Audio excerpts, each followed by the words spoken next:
Hello everyone out there, this is Walter and this is the Film Hermit channel, and it's been a few days since I did a video. I just went back to work recently. I had a little bit of time off and just had my 2 days off this week, so I figured get a video in while the light is still up, the sun is still up. I spent most of this 2 days off. I got 3 car washes to my car, and the car is still kind of dirty, but that's a whole nother story.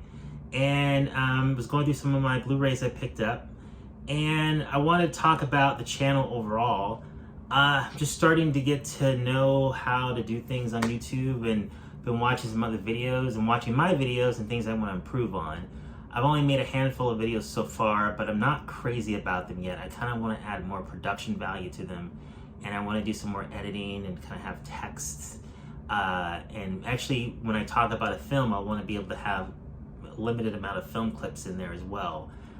Even though that's copyrighted material, you can use the material if you're changing it for YouTube. So that's something I want to kind of work on. I'm looking at some editing software. I'm going to try to look more into iMovie and see what type of features I can use with that. So for today's topic, I want to talk about old movies in general. Basically right now, I am about 46 years old, and there's a lot of movies that I grew up in the 80s and the 90s that, I love, and they're, part of, like, say, my film library, films that I either purchase or films that I know and I love and so forth. But when I'm talking to people nowadays, watching old movies isn't really a common thing. And I was trying to figure out why. Now, I understand sometimes you may not want to watch an older movie because visual effects are older, or might have actors in it that you're not that familiar with. But I've been getting some really interesting answers from people when I discuss old movies. I remember I was talking to a young lady, and she was telling me how she watched the first Terminator movie, and she hated it. I mean, that movie came out in 1984. She was probably in her early 20s. And honestly, first I'm like, what are you talking about? Like, that's a classic. That's one of the movies I grew up with. I loved it. But then I kind of asked her why she didn't like it, and it was just like, it was boring, and she didn't finish it. And I asked her how far she got, and she said she got as far as the beginning when it had this title card where you had to read what the movie was about. And about 2 or 3 minutes after that, she stopped it. So technically, she really didn't watch the movie. There was reading, and she just was done with it. And it's also, another thing is, some people, what is considered old? Now, it's kind of funny. The Harry Potter movie, believe it or not, this is the 20th anniversary of the Harry Potter movie, the first one. Doesn't feel like it's been 20 years, but it has. I remember, God, it was like 6 years ago, I was on TV at work, and someone walked by, and they're like, what is this? And I'm like, it's Harry Potter. It's like really, it's pretty obvious what it is.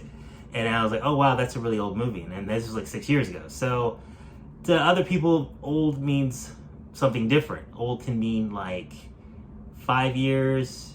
It can mean 10, 20 years. I watch a lot of movies that came out before I was born.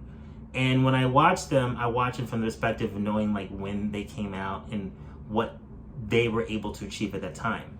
Because the thing is, all movies, they're all stories. They're just about the human condition. And that doesn't change whether it's the 50s, 60s, 70s, 80s. Well, but it can change when it comes to like how they present the story, what values the society has at the time, and so forth. So that's interesting as well. But just the idea that basically anything that's past a certain time period is unwatchable, I think a lot of people are selling themselves short. I had someone tell me the other day that they will not watch a movie older than 4 years. 3 to 4 years. So if a movie goes over 4 years, it's no longer a viable movie and they can't watch it, which doesn't make any sense to me. There's a couple movies I'm going to talk about today that I just got on Blu-ray, or actually 4K Blu-ray. One is about 35 years old, and one is about, was it 11? Actually, yeah, about 11 years old. So 11 years ago was only like 2010. So if you really think about it, in 2010, a lot of the filmmaking techniques that they use today, they were using back in 2010. And a lot of the same actors were in movies in 2010. But for some people, that's too far to go back. And I don't think I'm ever going to really completely understand that.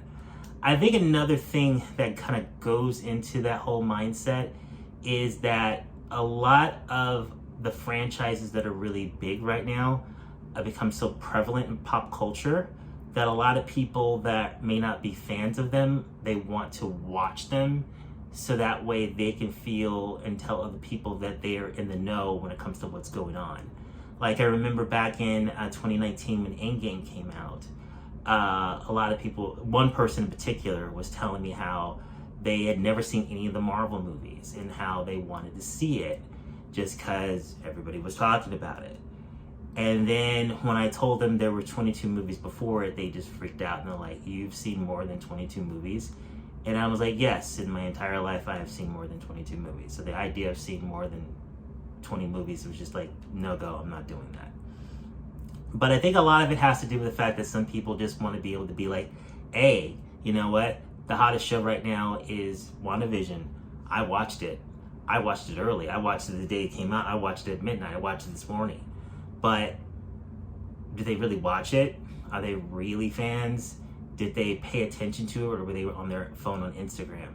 And did they understand it? I mean, that was a tough show to understand. I'm not just saying if you don't understand WandaVision, you're not in the know. But I just think a lot of people out there, not a lot of people, but I think some people out there, they want to watch what's new so they can tell people, hey, I watch what's new, I'm cool. So it doesn't matter if I really got anything from it or if I understood it. At least it came out this year than was it last year. So another thing, last year was a pandemic. A lot of movie productions got shut down. I had a couple people I know that were complaining about how there was nothing to watch. And I was like, there are thousands and thousands of hours of movies and television shows that you can watch. Just because some movies got pushed back a year, it's not that big of a deal. But I was like, no, I can't. That's more than 3 years old, I can't watch it. So I just feel like if you kind of open your mind to watching something that's a little older, you might find some really stories that appeal to you. I remember someone close to me, I showed them the Alien films, well, at least the first two, and they had never seen them before. And they had told me that Alien was their favorite movie, and that's a movie that came out, you know, a couple decades before they were born. So again, not a couple decades, but about 15 years. But you got to be kind of open to what else is out there in film if you want to get a full meaning of like what film is and storytelling in the industry and so forth. And actually, this is another funny, I should have wrote these down. That's another thing I want to work on, is kind of writing down my topics so I'm just not rambling, going back and forth as things pop in my mind. Another thing that some people have told me that they don't like about older films is the fact that they're films. And what I mean by that is older movies were shot on physical film, and they have something called film grain. It's like a texture in the picture that they're not used to, because when you watch new stuff, it's all digital, so it's like a clean HD image. So especially if you're watching older movies, let's say on a streaming service, and it's got some digital artifacting, that integrating with film grain can make it look really nasty looking. And I've seen movies that I have on Blu-ray that are older that look amazing on Blu-ray, but I play them like on a streaming service and they look terrible because they're either an older master or it's a combination of just artifacting and film grain. So I think that's why film grain gets a bad rap. Some transfers, what they try to do is remove the film grain, but you don't want to do that, because if you remove the film grain, you're removing the detail in the image. Famously, Predator from 1987 with Arnold Schwarzenegger, that got 2 Blu-ray releases. They had first Blu-ray came out, was okay. Second Blu-ray, they went in there and they tried to digitally scrub all of the film grain out, and all the people look fake, that fake looking skin, all the detail of the film was gone. I think I bought that Blu-ray for like bargain price because it had a bunch of bonus features on there. But then they just did that on 4K about 2 years ago, and they fixed all that. It looks amazing. So that's my small little rant about older film. I say just give it a chance. There's a lot of great films out there. Like, for example, this movie back here, Underworld, came out in 2003. It's kind of hard to believe it came out in 2003. A lot of people either love or hate that movie in particular. I love it because I used to have a small little crush on Kate Beckinsale, and it's like one of my guilty pleasure movies. I don't know how many times I've seen it. If I'm just like in a bad mood and just had a bad day, I'll just throw Underworld on. It's nice to see vampires and werewolves fighting each other. It's got some cool action sequences. But again, for me from 2003, a lot of the visual effects in that film are physical effects. They still stand up. So I'm gonna go through my Blu-ray haul from last week. It's not a big one. I did have Willy Wonka. I got that a couple weeks late, but when I finally got it in the mail, the slipcover was damaged, and I was just gonna keep it anyway, but I ended up taking it back because it's slipcover. So I'm waiting for the replacement to show up. It was actually a really nice slipcover, so I'll do another video to show that one. So the films I got, let's see, the older one of the bunch that I got was Howard the Duck. So this is the standard Blu-ray for Howard the Duck. I got this a few years ago, so it's still sealed. I never opened it. This movie came out in 1986, and most of you have probably heard of this movie. A lot of people don't know this, but this is the first Marvel movie that was ever made, at least theatrically, and it was a huge financial disappointment. I saw it back in 1986, and I went with my dad. I'd say 1986, I would have been about 11 years old. And I just remember having a nice time with my dad. I thought it was funny. I was a kid. I liked it. And I've watched it off and on throughout the years. And as I got older, I realized that it wasn't the best movie. But there are a lot of memories watching that film with my dad, and things I still think are funny. So like occasionally I'll get in the mood, I want to watch it. I guess apparently I was not in the mood to watch since I bought this Blu-ray. I was just surprised that they did a Blu-ray because of the fact that it lost so much money when it originally came out. But I think over the years it's gotten a cult following, and it must have been doing well on home video because they chose it to release on Blu-ray, and they chose to release it on 4K. So this is the 4K. It's not a steelbook, it's a standard slipcover. Let me see if I can get through so the glare doesn't show up. One of the things that I like about this slipcover in particular, it uses one of the original images from the original poster. So it's got an image of Leah Thompson on the magazine, it's got Howard the Duck reading the magazine. I don't know how many of you have seen this movie. It's not one I can necessarily recommend that it's a good movie. It's a good nostalgia movie for people around my age because we grew up with it, but I can't recommend it as a good film. But it's a real good taste of the 80s when it comes to like the hair, the comedy, and so forth. I think it's a fun movie, but I know a lot of people don't like it. But that's the 4K. There's no reason to kind of do an unboxing because it's just a standard Blu-ray case. It's a 4K case. And the other movie I'm going to show I already opened, so I'll open that one and show the inside of it. This is a Universal release. It looks like Universal's kind of going through their catalog and putting out a lot of their older movies on disc. Some of them they're licensing to other boutique Blu-ray labels like Arrow.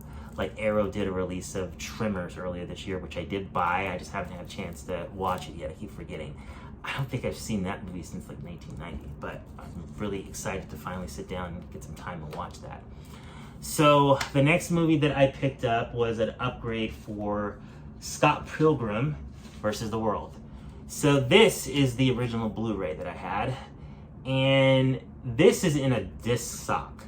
So a few years back, I was trying to cut down on the size of my Blu-ray collection, how much space it was taking up basically. So this is a company called Disc Sock. So it's like this little plastic sleeve that you can put the movie in, and that way you can kind of put it in like a drawer and put like 100 movies per slot in the drawer. So this is helpful for people that have a big movie collection, they want to cut down on the space. I wasn't really big into slip covers 10 years ago, and as a collector, once I found out more that people collect those, I've been trying to hold on to them. So a lot of them I threw out, which I shouldn't have. Really interesting thing about this is that, did I leave it? I did. I did not bring the 4K in here. So basically the 4K sells for about $19.99, and the Blu-ray sells for $35 on Amazon, which doesn't make any remote sense to me. But there's two different Blu-rays. There's a Blu-ray that basically is this one, the original one that came out back in 2010. That's $35. And then they re-released it on Blu-ray, I guess when they ran out of these. And it's the same exact disc. That sells for $14.99. But Amazon still has this listed at $35. I have a small suspicion that Amazon leaves those high-priced Blu-rays on there because when you search for a film, they want you to buy their digital copy first. And if you see that the Blu-ray is $35, maybe we're like, you know what, I'd rather just get the Amazon digital for a lot less money. So That's just my theory, but that's the only thing I can explain. So I think I'm going to do another video that kind of goes over Scott Pilgrim and goes over, and I can show you guys the 4K. But that's it for now. Thank you so much for tuning in. Please like, comment, and subscribe. That really greatly helps the channel. Thank you so much for viewing, and you have a great day. Bye.